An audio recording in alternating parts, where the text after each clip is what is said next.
Caradrin Zarak, O Great Patriarch, we suffered great losses, but we managed to secure the 72 primordial gene pools before the Thorns destroyed it. But the cargo ship, the Ark, is damaged and her warp engine is inoperable. The nebula radiation also prevents us from opening wormholes to the Hathor 4.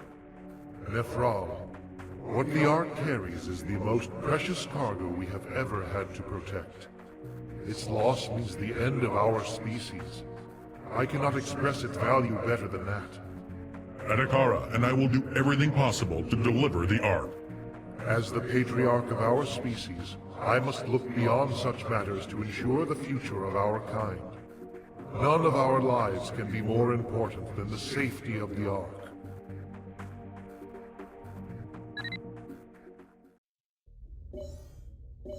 A clever move. We will meet our Hi, fate. One. The Ark's ion thrusters were also damaged during transit. Because of the extensive damage, it is only capable of the lowest speed. We must leave it be to save the lives of many of our brothers and sisters. The Patriarch dictated that our first priority is to escort the Ark. If we lose the cargo, we shall never have new brothers and sisters. It will be the end of our species as we know it. Welcome back to Five Nations, and welcome to the next mission for the Ethereal. Here we have to, first we have to escape Thoron, which starts by just having to kill some of the space helicopters here.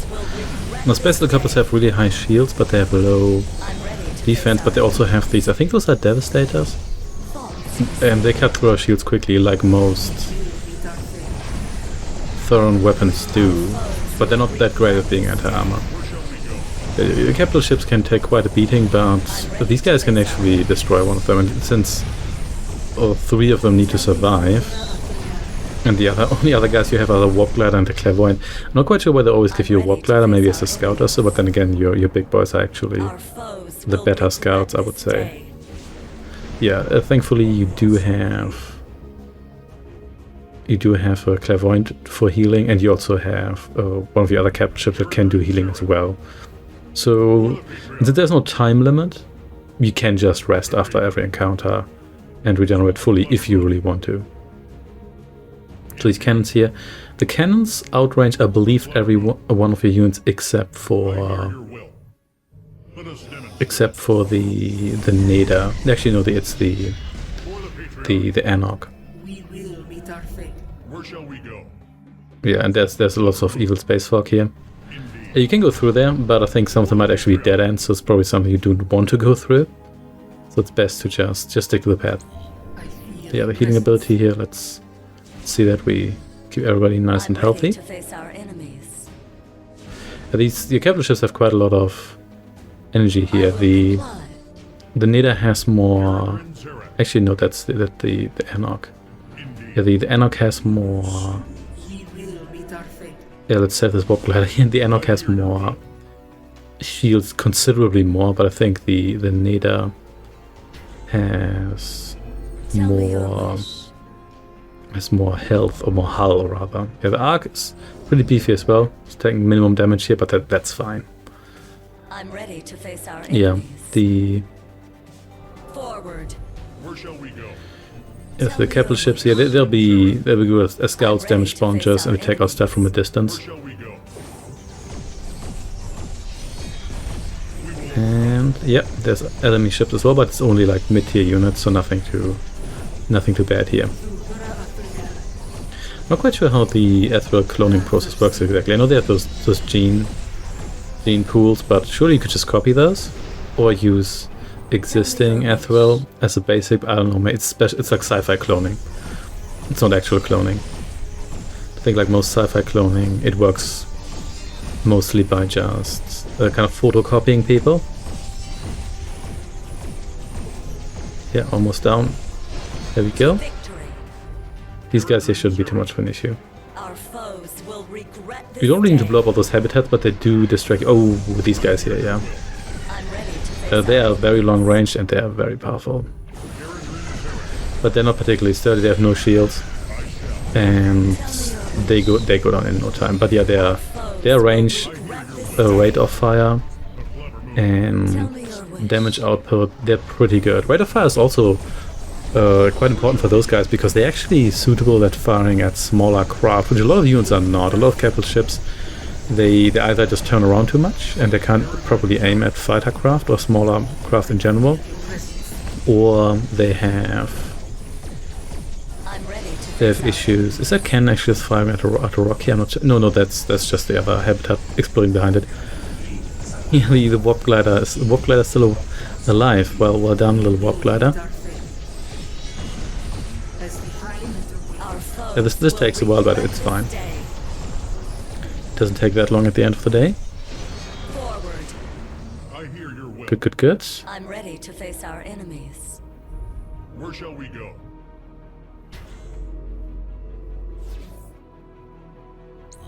There's also the Ark itself. So the Ark itself looks like one of those, I forgot the name, but it looks like one of those fighter interception things, but larger.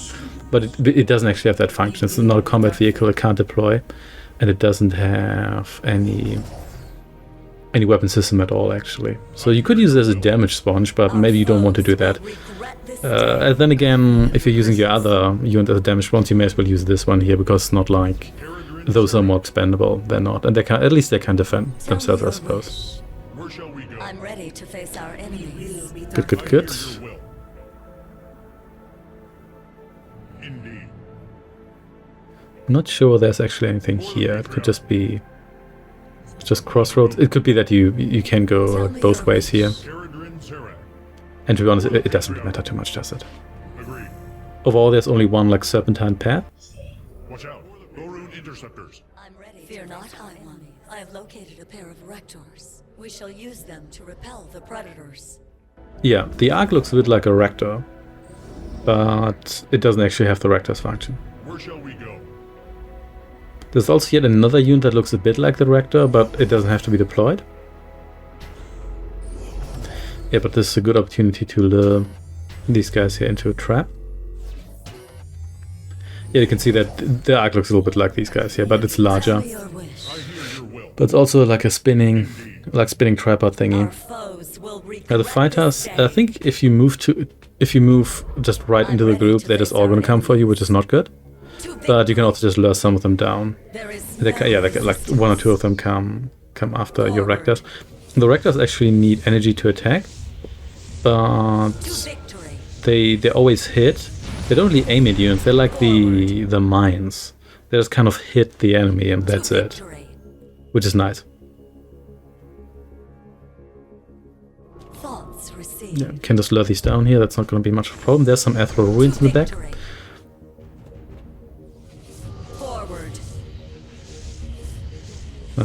Nice. You guys are gonna be gone in a second. There we go, excellent. That's nice. Our foes will regret this day. Yeah, you could probably also just move in with your unit and at least kill half of these guys here without too much of an issue, but you may as well be careful here because later on we're gonna face more enemies and you wanna have everyone ready, and you also want to have everyone with their shields up because the shields take long to regenerate. And the Clairvoyant does have the shield's regeneration acceleration feature. Oh, 4 of them at once. But the Clairvoyant has limited energy and it only boosts your shield regeneration for like 10 seconds. So it's significant, but it doesn't just restore your shields, and you want to make sure that you maybe use that in a tighter situation and not just out of combat. So it's nice to just preserve your shields in any case. There is no resistance. There's actually resistance. I don't know why you're saying that. Forward. Okay, so these guys here gonna die in no time whatsoever. Thoughts received. Where shall we go? You can fold yourself up nicely. You can turn you into a nice big support group. Will regret this day. And move on, and avoid the evil space dust, of which there's a lot, but I guess that's kind of the theme here. The reason why we're traveling through here in the first place is because there's too much evil space dust. And what can you do? Where shall we go? For the Patriarch. Oh, there's a big boy. So these guys have fighters as well, of course. shall we go? One more reason to deploy these guys here. Rector is, I'm not sure how I feel about That name sounds kind of weird. Anyway, the carries are kind of mixed on carriers in this game here. It's nice that they have customizable fighters, but that also means that you have to refill them manually. It's kind of exhausting. It would be nice if you could just build them in the carrier. I would be okay with the carrier not being able to attack in that time, but yeah, it's just a bit... It feels a bit clunky. And another issue is that if you lead them into a fight, the fighters, they die super quickly, so the carriers often might become useless like in an instant. Otherwise, the fighter regeneration is quite nice. If they survive the battle, then they regenerate in there. Otherwise, not so much. I guess that's just how it is. Got some of these guys here, but that shouldn't be too much of a problem. It's like you didn't even bother to attack me there. Yeah, but 3 barrages and you're down. Goodbye. Yeah, that's not too much of an issue.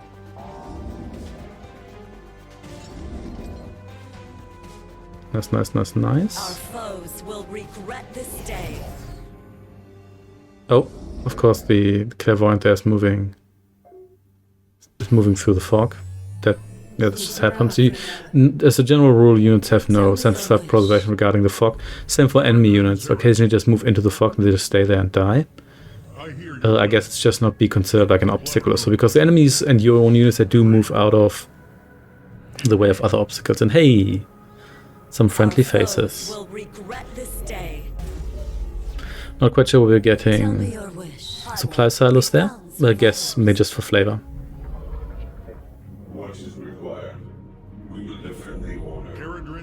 Our foes will regret this day. Time to move on here. I hear your will. A clever move. Tell me your wish. More of this, of course. Agreed. I'm ready to face our And these enemies. guys here as well. Caradrin Zerak. That was to be expected. Oh, but these catch through shields and not. Oh, and there's also some to the south. I'm ready to face I our probably want to avoid because you can see Our foes will regret this they day. cut through that guy's shields Your will. in an instant, like one barrage and it's gone. Where shall we go? Yeah, but thankfully the hull lasts a lot longer, which is nice. For the Patriarch. Caradrin Tell me Zerak. your wish. We will meet our fate. There we go. Some shield regeneration for you as well. Regret this day. And then it's time to take out more guns. It's gonna take a moment. Thoughts. But because there's always habitats in the way, because I just like to do that. I guess great more of you guys. Okay, whatever. Forward. I will comply. Tell me your wish.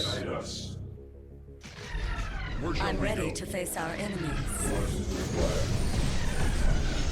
Our foes will regret this There we go. day. Caradrin Zerak. Tell me your Nice, wish. nice. Beam intensity locked. And the habitats have to go. That's fine though. I'm probably going to destroy them soon or later anyway, because if enemies pop up and there's still structures around, then your own guys are going to be distracted, which is not good. But I'm not sure how I feel about these structures being auto-attacked. I know most games don't do that. In most games, your units will only attack base defenses and enemy units, but not regular structures. But in some games they do it. In some games it's just a toggler. So there's something I do like about it, because it means you can just leave your own troops in an enemy base where you've cleared out the units, and it's just going to get itself destroyed sooner or later, even if you're not really micromanaging them in any way, shape or form. I mean, other games you can just use attack mode, like in StarCraft. Even though wait, StarCraft do you, no, I don't think. I'm not sure. I'm not sure why I'm not sure, because I've been playing a ton of StarCraft lately. But yeah, I'm not quite sure why I wasn't sure there. But in any case, yeah, time for these guns here to go, and everything's gonna be fine. Also the habitats, they look like industrial. They looks like it's some sort of like connector, so they don't even look like I guess like a habitat. But whatever. I'm not a space Han. I was about to say space Klingon, but that point is because they're Star Trek race, so of course they're in space. Well, then again, I guess the majority of Star Trek race probably aren't. They're just kind of hanging out on a planet, waiting for the crew to check by and find out what kind of weird society they have. Tell me your wish. We will meet our fate. I'm ready to Okay, face our enemies. time to destroy that gun. Yeah, those guns, I do like them. They don't have any shields, but they are sensors. That's actually kind of nice, because a lot of other races, like the Azrael only has the Explorer, which is super fragile. And the Cylon have the Mask, I believe, and I think they have literally no other sensor. Maybe some sort of other like high tier unit is a sensor, but not the Cylons. They have a lot of stealth, but they have a severe shortage of sensors. Also because the Mask is kind of, it's not really super high tier, but it's kind of high tier-ish. In any case, those guys are all dead. We still have to snake our way through about another third of the map. I'm ready to face our enemies. But that's okay. So far, 0 casualties, which is nice. Not even the Warp Glider. I'm not quite sure what the deal with Warp Glider is, because the Warp Glider feels like it's a character, but it's just a generic Warp Glider every time. I don't know, maybe there's like giving you a Warp Glider. Okay, I've got some guns here. And of course, we also have supply buildings. And that is a lot of stealth units.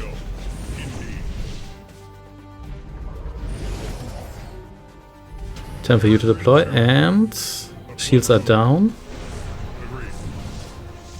That's acceptable. These guys are also going to go down rather soon. But there's a lot of them. But they're pretty fragile. They really rely on stealth for the most part. After that, they just go down quickly. But one of our Rectors almost got himself destroyed. By itself. But that's generally fine. They're not that fragile, and as long as they survive at all, we can regenerate their health and their shields. So it's not the end of the world. I think some of the enemy stealth units actually survived, and maybe escaped, but I'm not quite sure. It doesn't matter too much.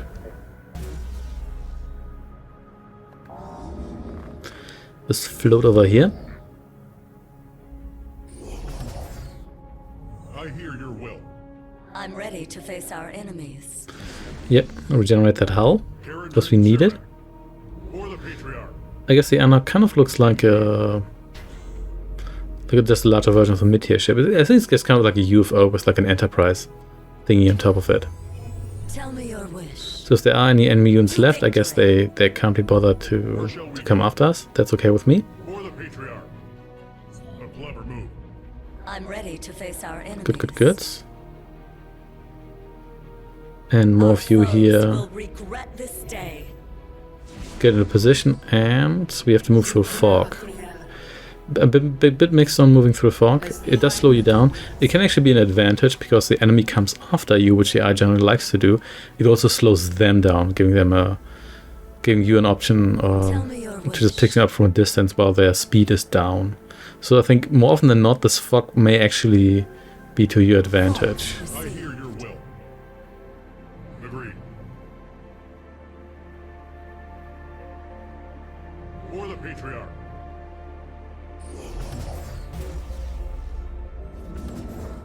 Our foes will regret this day. Good. Let's get everyone to position here. Because there's more enemy units ahead, obviously.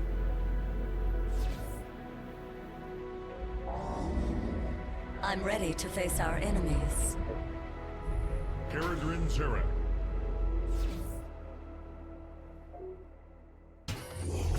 Good. You come over here. Let's get into position here. These guys are just nice to have as defenders because when they're stationary, they can't move out of the way, which can be an advantage for you. And they just kind of magically hit everything in their aura. So their field is like kind of like a death zone for the enemy. And there's again, I don't get the space chopper. I was about to say there's barely anything to chop, but this is like the busiest space ever. So I guess there is stuff to spot. The main downside with the Rectors is that their range isn't great, but they're really designed in a way that the fighters are supposed to like fly into their range, which they have to do because fighters have almost no range. They really need to kind of strafe the enemy to actually deal any damage. Because the space dogfighting, there's another helicopter.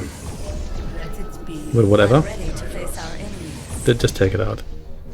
Before it takes me out, please. There we go. And so satisfying to see these guys' shields here disappear because once the shields are down, the these guys just disappear. Because apparently the Thoron never thought about getting you like a lot of shield and a lot of health. But obviously it's game balance, but you know what I mean. As the High Mentor wills. Good, good, good.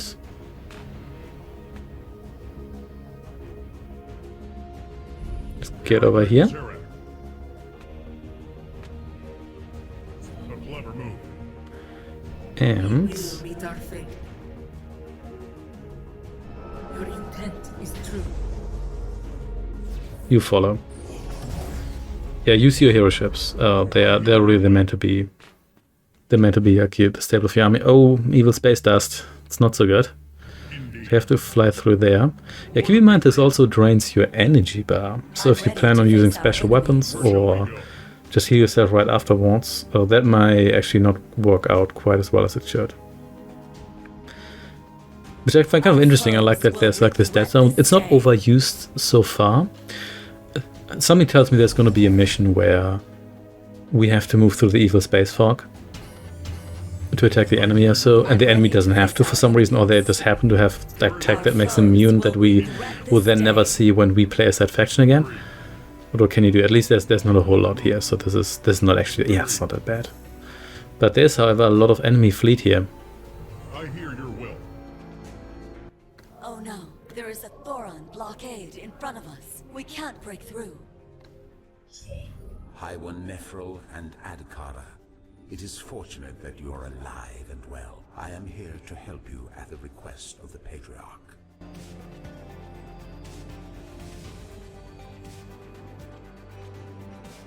Good, good, good. Yeah, you could have shown up about 10 minutes earlier. Lots of ships here. The Thoron are going to get themselves torn apart, especially because there's a lot of suicide drones there. Nice, nice, nice, nice. And you don't actually need to move through here. This is all you need to do. To win, just activate this cutscene here. Someone please kill the iron cannon, okay? And there we go. We unlocked Sazerael. I have no idea who that is. Is that a character that has appeared yet? I don't know. Anyway, that wasn't too bad. Just take your time. Regenerate after all the encounters. There's no time limit and everything's gonna be just fine. Thanks for watching and take care.